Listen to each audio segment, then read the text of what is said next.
Hello students. तो chemical bonding unit series में आपका स्वागत है। तो आज हम इस वीडियो के अंदर करेंगे एक वेरी वेरी इंपॉर्टेंट सा टॉपिक जिसका नाम है हमारे पास हाइड्रोजन बॉन्डिंग। ये बहुत ही इंपॉर्टेंट टॉपिक है। तो देख लेते हैं, जैसा कि नाम है उसी के अकॉर्डिंग है हाइड्रोजन बॉन्डिंग, यानी कि हाइड्रोजन द्वारा बनाया गया बॉन्ड। तो देख लेते हैं हाइड्रोजन बॉन्डिंग क्या होती है।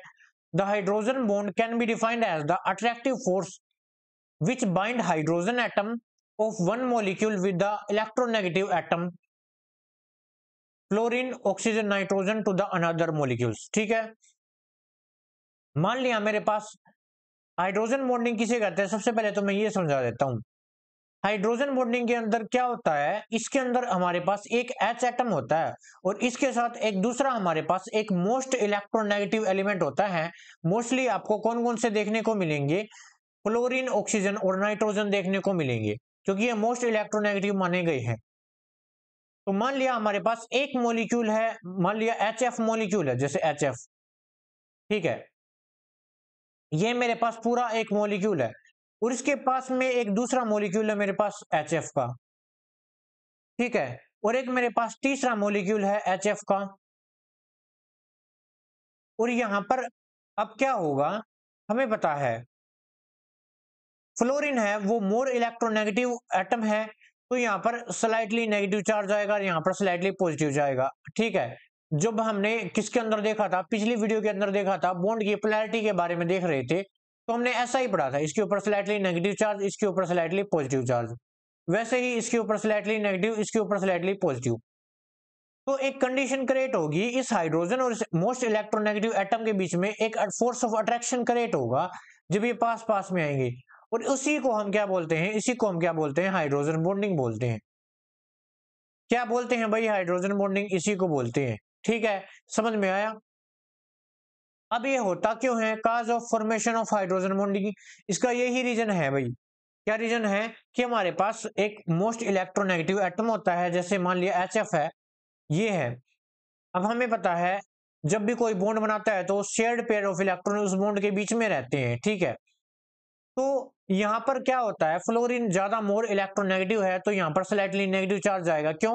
क्योंकि इस बॉन्ड के जो इलेक्ट्रॉन है वो ये अपनी तरफ अट्रैक्ट कर लेगा, जिसके इसके ऊपर स्लाइटली पॉजिटिव चार्ज आ जाएगा।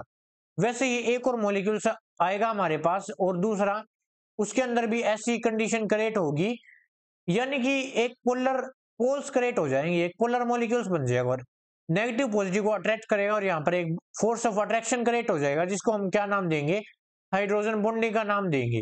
पता चल गया भाई हाइड्रोजन बॉन्डिंग क्यों बनती है। ठीक है, तो ऐसे बनती है, समझ में आया। चलिए आगे बढ़ते हैं।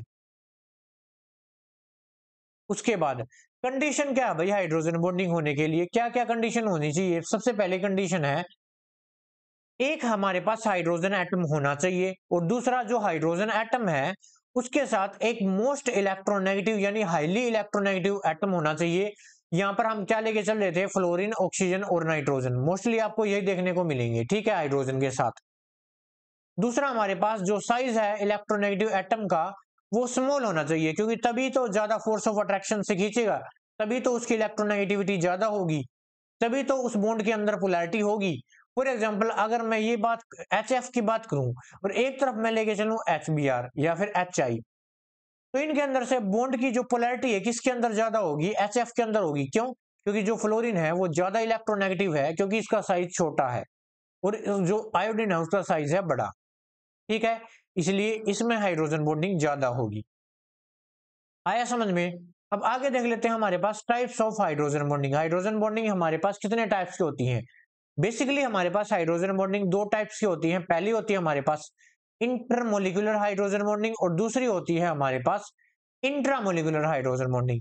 सबसे पहले हम देख लेते हैं कि इंटरमोलिकुलर, जैसा कि नाम है इंटरमोलिकुलर यानी डिफरेंट मोलिक्यूल्स के अंदर, तो it is found between the different molecules of the same और डिफरेंट कंपाउंड्स। ठीक है, फॉर एग्जांपल जैसे HF, NH3 और यहाँ पे H2O।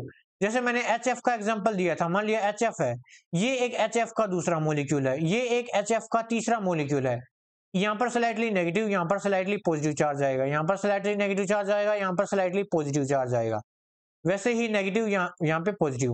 इनके बीच में जो फोर्स ऑफ अट्रैक्शन क्रिएट होगी उसको हम क्या बोलेंगे, देखो ये वाली, इसको हम क्या बोलेंगे, हाइड्रोजन बॉन्डिंग बोलेंगे। अगर हम NH3 के अंदर लेकर चले एग्जांपल, देखो मैं NH3, कहने का मतलब, कहने का क्या मतलब है, जो इंटरमोलिकुलर हाइड्रोजन बॉन्डिंग होती है ना, वो डिफरेंट मॉलिक्यूल्स के अंदर होती है।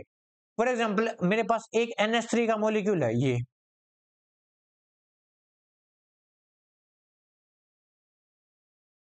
और ये मेरे पास दूसरा NH3 का मॉलिक्यूल है।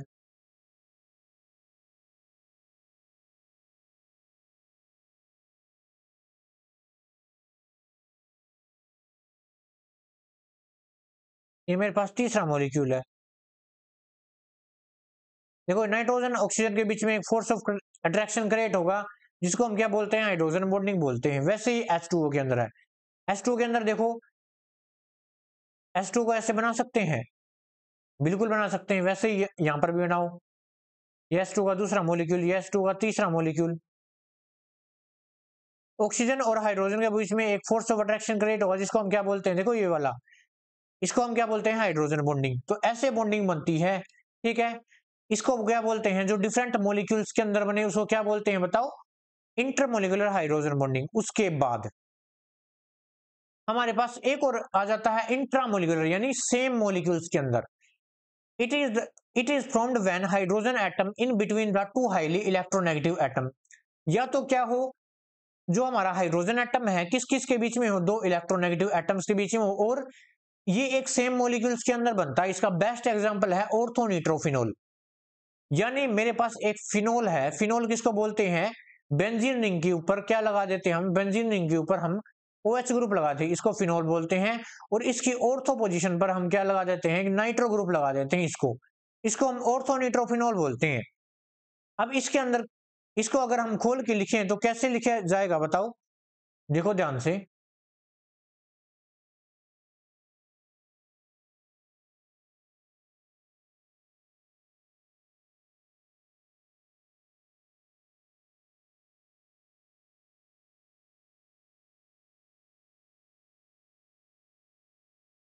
ठीक है, यहां पर हमारे पास ऑक्सीजन और नाइट्रोजन के बीच में होगी,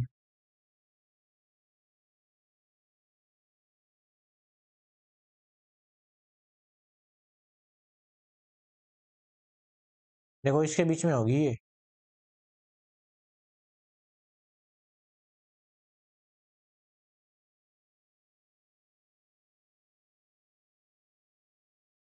इसके बीच में।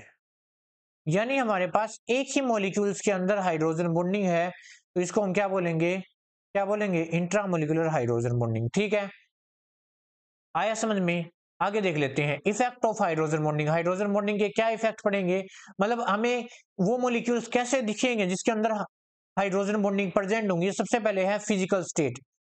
नॉर्मली हमारे पास जिन भी कंपाउंड्स के अंदर हाइड्रोजन बॉन्डिंग होती है वो लिक्विड स्टेट के अंदर एग्जिस्ट करते हैं। फॉर एग्जांपल मेरे पास एक बेस्ट ये क्वेश्चन भी आता है, जो H2O है वो तो लिक्विड है, लेकिन H2S है वो क्या है, गैस है। ऐसा इसलिए है क्योंकि इसके अंदर हमारे पास हाइड्रोजन बॉन्डिंग होती है, इसके अंदर हाइड्रोजन बॉन्डिंग नहीं होती। क्यों, क्योंकि इसके अंदर मोस्ट इलेक्ट्रोनेगेटिव एटम है ही नहीं, इसके अंदर है ऑक्सीजन, इसलिए। उसके बाद मेल्टिंग एंड बॉइलिंग पॉइंट।